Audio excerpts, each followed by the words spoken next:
Welcome everyone, Rio here. Great to see you guys have been enjoying the MK9 uploads.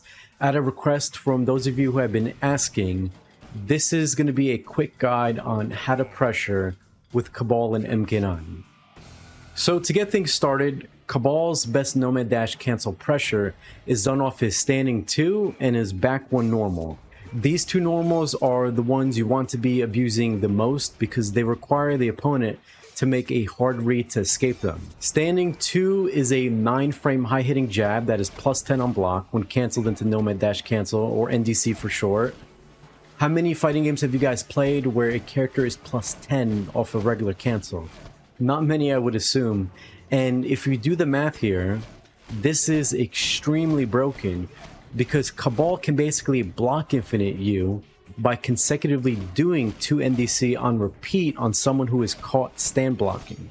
They're jailed into the next 2 NDC because in MK9 you cannot transition from stand blocking to crouch blocking or vice versa if you're stuck in block stun.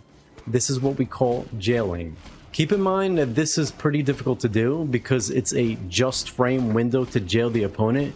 You only have 1 frame, and if you mistime it, your opponent can transition into crouch block from stand blocking, and then they can neutral duck the follow-up on the 2 NDC to make your standing 2 whiff over their head. This is where back 1 comes into play. Back 1 is Kabal's most dangerous mid. It's plus 1 on block when doing an NDC. On hit after back 1 NDC leaves your opponent in a staggered state where you get a guaranteed 2 NDC check on them that they're also forced to block since you're plus 10. This is where you can start looping Kabal's NDC pressure by mixing in back 1 NDC after the opponent blocks a 2 NDC. Do note that extending the follow-up string after back 1 by doing back 1 2, there's a 5-frame gap between the back 1 and 2. So if your opponent is scouting this, they can armor between back 1 2 to blow up the gap in the string.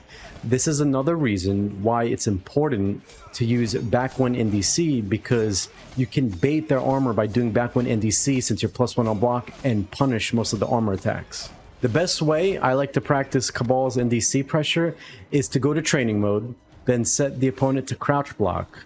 Start practicing your back 1 NDC looping pressure, and also practice your 2 NDC pressure. The reason why you want to do this as they're crouch blocking is because most opponents are going to be defending against Kabal while crouch blocking.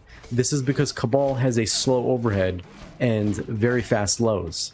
Whenever you hit your opponent and you go into a combo with Kabal, you want to make sure you always end in forward 4 restand.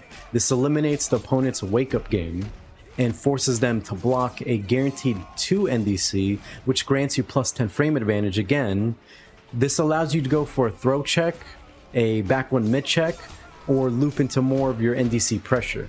You can get pretty creative with Kabal's offense since he has many options, 50-50s, and huge mind games that he can enforce. Remember, when Kabal's 2 NDC and back 1 NDC are working and your offense is flowing perfectly, this is what makes Kabal the best rushdown character in MK9.